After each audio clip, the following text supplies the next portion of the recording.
Did the items for Jane and Hannah arrive? Starting today, we're going to be supporting them, my husband Bob declared triumphantly over the phone. I was at a loss for words due to Bob's sudden declaration. It seemed like Jane and Hannah were the only ones on his mind, with no consideration for me. I contemplated discarding such a husband. Yeah, the stuff arrived, and I just moved into a new place. I responded in a deliberately cheerful tone. A new place?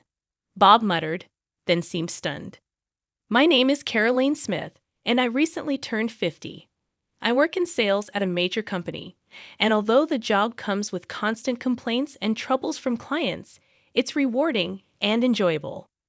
My only family is my husband Bob. We don't have children, and my parents passed away some time ago. My parents-in-law live nearby, but we aren't that close. We have a casual relationship. Bob loves dining out, often taking his sister Jane along for many outings. Jane's daughter, Hannah, always joins them.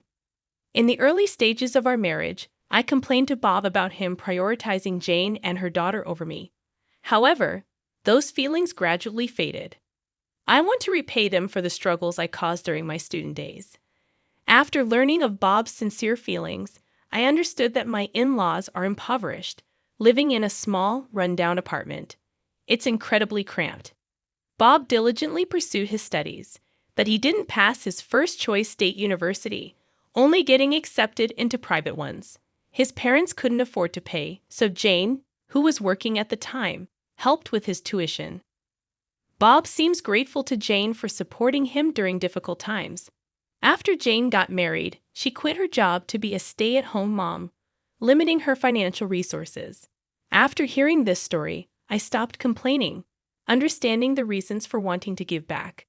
I thought it best to let Bob do as he pleases, despite a bit of loneliness. I'm going to go out to eat with Jane and Hannah now, Bob said. Bob is going to dine out with Jane and her daughter today as well. Have a good time, I said with a smile, seeing him off. Let's continue to live supporting each other with Bob, who values family. That's what I thought. However, the rift in our relationship happened about 3 months ago. One day, Bob approached with a serious expression, saying, "In fact, Jane's getting a divorce. She's decided to keep custody of Hannah." When I heard Jane was divorcing, I was honestly perplexed. Jane was the type of person I found difficult to deal with, going back to when I visited Bob's parents' house before we got married. Jane laughed uproariously at me, saying, "Bob, you're marrying her? She's so plain and has bad taste." Bob and his parents didn't say a word, acting like they didn't notice. So I had no choice but to endure Jane's rude behavior as I remembered Bob's declaration. I'm going to visit home every day for a while. Unlike you, who's thick-skinned, Jane is delicate. And I'm worried about Hannah too. Bob disparaged me with a calm demeanor. However, I did not retort. Arguing with Bob here and then, having him perpetually visit his parents' house would also be a problem. Take care. I couldn't say anything else and just saw Bob off. From then on, Bob spent more time away from home. Until now, he often came home around 8 p.m. on weekdays, but there were times when he didn't return even by the next morning.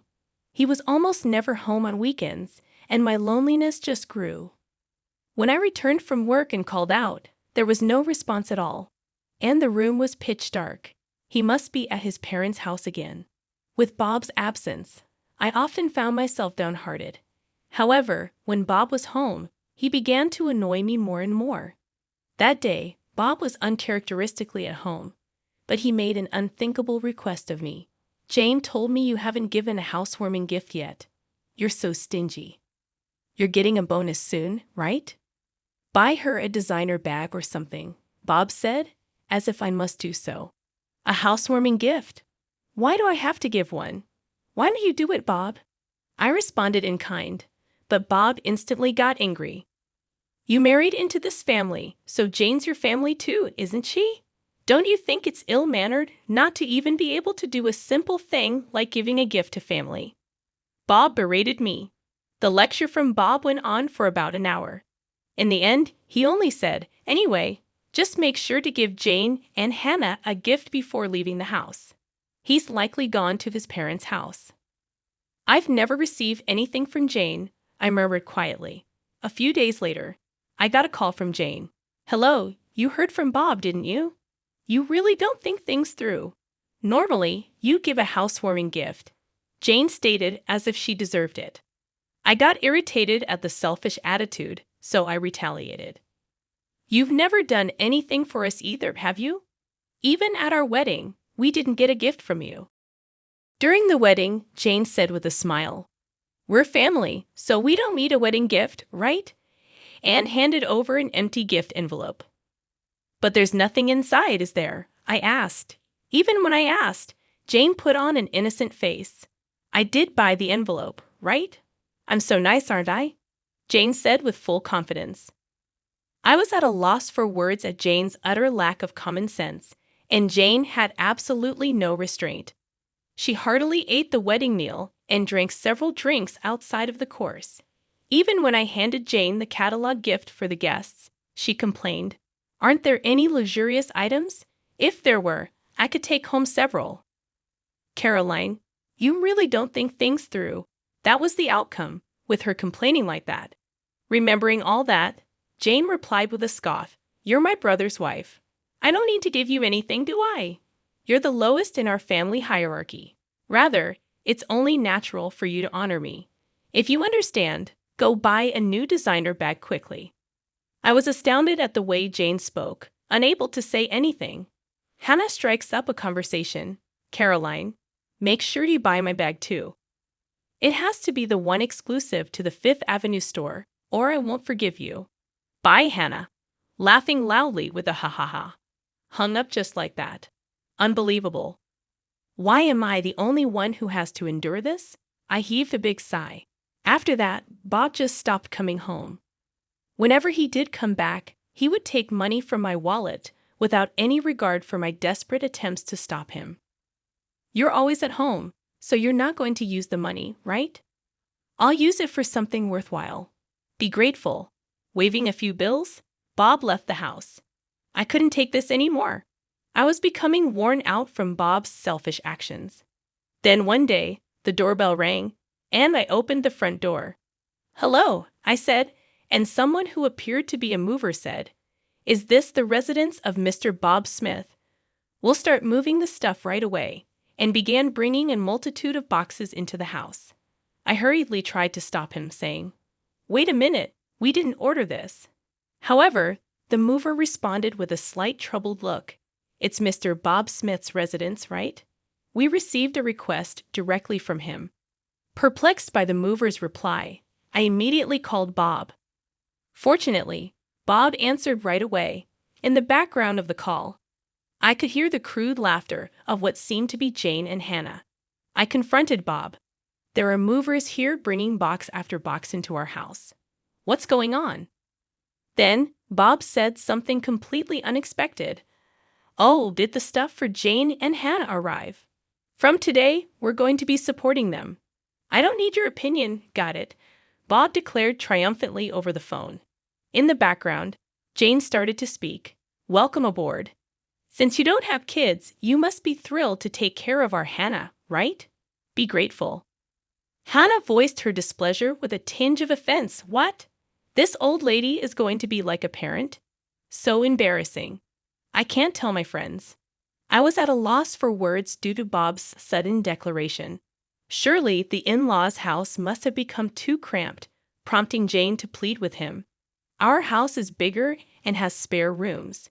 No doubt they were requested by Jane and Hannah, who knew about this. It seemed like Bob only had Jane and Hannah on his mind. There was not a shred of consideration for me. I might as well discard such a husband. I made up my mind as I remained silent. Bob continued to issue orders. Additional baggage will arrive in a week. I bought new furniture for Jane and Hannah online, so make sure to get things sorted out. We'll stay at our parents' place until then. We can't live in a room scattered with boxes. Bob said so with a laugh. Hey, isn't this too pitiful for Caroline? She has to sort out our stuff all by herself. Jane was also snickering. It's our precious belongings. Handle them with care. Hannah had the audacity to demand. I wanted to hang up this call so badly. All right. I simply said that and immediately hung up the phone. Right after hanging up the phone, I swiftly sprang into action. A week later, Bob called again. Did the additional baggage arrive? Did you tidy up the room properly? Bob probably wants to know the current state of the house. He seemed somewhat anxious. Unable to calm down, so I smiled sweetly. Yep, the stuff arrived. And I just moved into a new place. I responded in a deliberately cheerful tone. Ha, a new place. Bob muttered and then was stunned. In fact, on the day Jane and Hannah's belongings first arrived, I promptly sprang into action and headed to a local real estate agent, directly negotiating to find a place to live. Initially, they declined, stating it was impossible, as most places require renovations before moving in or have handover procedures, meaning you can't move in on the same day. However, after checking with several agents, I was introduced to a women-only shared housing. It came with automatic locks, providing a safe environment for women to live in. The bathroom, toilet, and kitchen were shared, and electricity and gas were already set up, allowing for immediate use. Additionally, a cleaning service came regularly, making it a well-thought-out housing option. Since it was furnished, minimal luggage would not be a problem. According to the real estate agent, there was just one room available. I'd like to see the room right away. I immediately requested from the agent. They took me to view it straight away. And just by taking one look inside the room, I decided I'll take it. When I shared this story, Bob was visibly shaken, even over the phone. Moving out on your own is utterly unreasonable, isn't it? We're a married couple. Apologize to me right now and come home, Bob scolded me. Jane, perhaps shaken, hysterically asked, What's happening with our room? Hannah too yelled angrily, Don't mess with us, old hag. Wang didn't rebut. Bob said, as if he thought of something clever, Do you think it's okay to do such a selfish thing? If we get divorced, you'll be the one in trouble, you know. That's right. With your age and looks, you won't find another suitor in the future, right? You're just a plain old lady. Your future is looking pretty bleak. How pitiful. Serves you right, Jane said, sounding rather pleased. In the background over the phone, Hannah was laughing and saying, The old lady's done for. At that moment, Bob said, sounding smug, If you apologize to us sincerely from now on, I'll forgive you. Unlike you, we're kind after all, he snorted through his nose, laughing. In the background of the call, Jane and Hannah were shouting in agreement, so I decided to set the record straight. Actually, Bob should be the one apologizing, don't you think? I know about the affair you're having. Bob was visibly shaken. The truth is, Bob had been cheating for over 3 months. The other woman was a colleague from his workplace. How did you find out? I thought I'd been utterly discreet. Bob asked, his voice trembling with fear. He must have been so sure he wouldn't get caught, so it wasn't surprising he reacted that way. Being the kind-hearted person that I am, I decided to tell him. I hired a private investigator just in case, because you've hardly been home, right? I thought maybe you were cheating. Good thing I trusted my instincts, and since Bob stayed silent, I just kept on going. I was shocked when the PI got back to me. They finished the investigation in 3 days. You were seeing her every day, huh? Those meals out with Jane and Hannah were only on your days off, it seems, I said, laughing.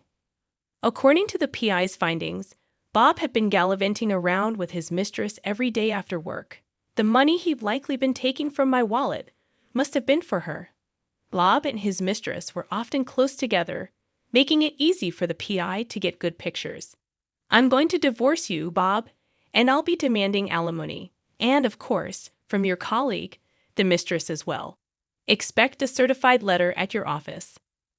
Smirking at Bob after receiving the PI's results, I headed straight to a law firm. Even the lawyers seemed rather taken aback by the conclusive evidence I presented. How dare you? Bob spat out, clearly irate. When a certified letter arrives at the company, even without opening it, they'll probably have a pretty good idea of what's going on. It's not just going to Bob, but to his mistress at the same company. Surely, everyone at the office will find out about their affair. Hey, Bob, are you okay? The situation has taken a dark turn, and Jane sounded anxious.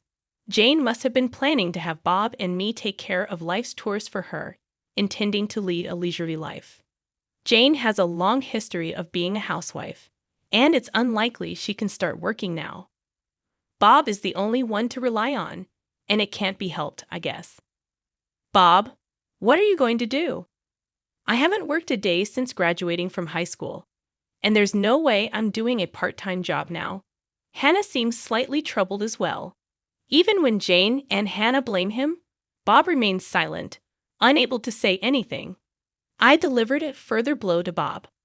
Bob, you probably haven't saved any money, have you?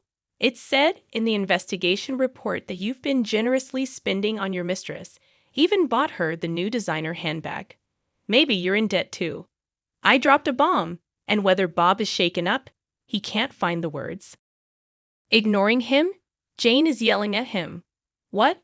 You don't buy them for me. But why did you get them for your mistress? Are you kidding me? Plus debt? How much do you owe? I hate you, Bob. Even though I begged so much, you never bought me anything. Hannah also scolds Bob in a high-pitched voice.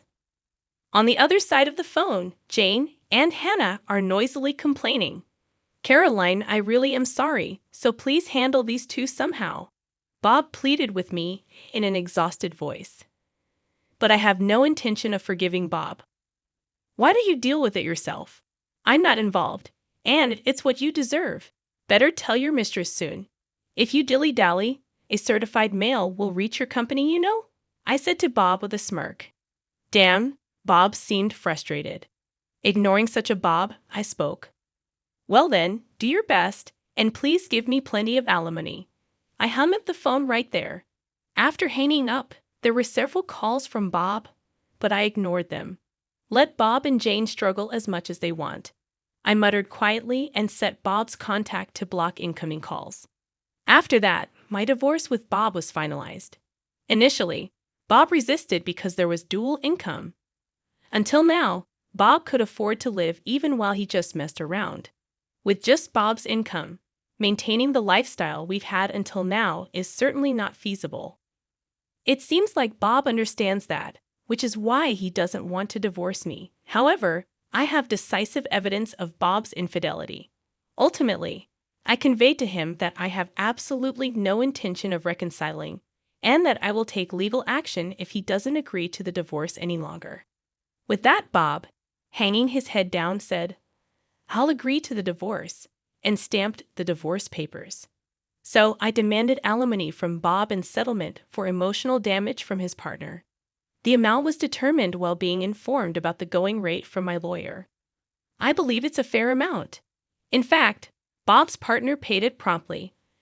Apparently, she borrowed it from her parents after explaining the situation. However, it was a steep amount for Bob. Can it be reduced? Even though he said that numerous times, I ultimately rejected Bob's request during the meeting with our lawyers at the law office. How about I add on the money you stole from my wallet? I cheerfully asked. Bob turned pale as a ghost. That amount is fine. In the end, Bob, trembling, agreed. After that, both Bob and his partner resigned from their company. The reason was that their affair was exposed within the company. It seems that the delivery of a certified document brought attention to the relationship between the two. Even if the contents of the envelope were unknown, an envelope from a divorce law office tends to be pretty self-explanatory. One can generally guess what's inside. Eventually, Bob resigned because things got uncomfortable. Being the subject of juicy gossip around the office, perhaps he couldn't stand it. After leaving the company, Bob has been working in day labor via an agency. Due to his age, it seems he couldn't find another job right away, but payments won't wait. He has living expenses plus the installment payments of alimony to me, and the mortgage still has a long way to go. Moreover, the debts he likely incurred during his affair came to light. Life's probably going to be pretty tough, I bet. Sometimes I get messages from Bob through the lawyer to me. I was wrong. Please take me back. I'm begging you. I'm barely scraping by. If I'd known this would happen, I would have been nicer to Caroline, Bob says, reportedly weeping in front of the lawyer. I think he's really backed into a corner, but it's too late now. And the situation for Jane and Hannah doesn't look good either. Currently, they are living with Bob, but since Bob has no money, their living situation seems dire. One day, I got a message from Jane on my cell. I had blocked Bob's number, but I hadn't blocked Jane's. Seems like that backfired. Wondering what she could possibly want now, I answered the call. Hello, and the moment I answered, Jane begged me, please help us. We're living with Bob, but he has no money, and our electricity and gas are going to be shut off. We don't even have anything left to eat, Jane spoke in an exhausted voice. I was surprised that their living situation had become so desperate, but I had no intention of helping, so I brushed Jane off coldly. Why don't you work? You're healthy, aren't you, Jane? You used to work back in the day, right? Then Hannah, presumably next to Jane, spoke up. Caroline, isn't that harsh? You're working at a major company. You wrangled money out of Bob and his affair partner, so you must have some financial leeway, right? So you have a duty to support Mom and me. If you tell us your address, we'll come there. Take care of us. Hannah apparently has no intention of working even now. It's truly exasperating considering she's still young. Biting back a sigh, I conveyed my stance. Now that I'm divorced from Bob, I'm a complete stranger to you, Hannah. I have no intention of supporting you, and I don't want anything more to do with you. Don't call me again. As soon as I finished speaking, Hannah shouted, Don't mess with me, you old hag. You should just quietly take care of us. Tell us your address right now. After that, they kept shrieking for quite a while. Their characters will likely never change for the rest of their lives. I have nothing to do with this anymore. Goodbye. With that, I hung up the phone. I immediately blocked Jane's number. I never want to deal with them again. In their current state, they will likely face more hardship. But it's their own laziness that brought this upon them. I think it's fine if they continue to suffer. A year later, I decided to move out of the shared housing. It's a bit sad to leave where I made friends. The reason I'm leaving this fun and lively place is because I decided to adopt a dog. I met the dog at an adoption event a dog-loving friend invited me to, and I went along. That's where I had a destiny-filled encounter. While other dogs were being friendly with various people, this dog was different. It stared at me intently the moment our eyes met. I thought this dog might need me. After that, I attended the adoption events many times and deepened my bond with him. After several visits, joyfully, I was allowed to adopt him. However, the shared housing doesn't allow pets, so sadly, I had to move out. Now I live in a pet-friendly apartment. Dogs don't betray you, and it's so cute when I call. He runs towards me joyfully. There will probably be various difficulties in the future, but I'm not alone anymore. I want to move forward, facing forward, supporting each other with this beloved dog.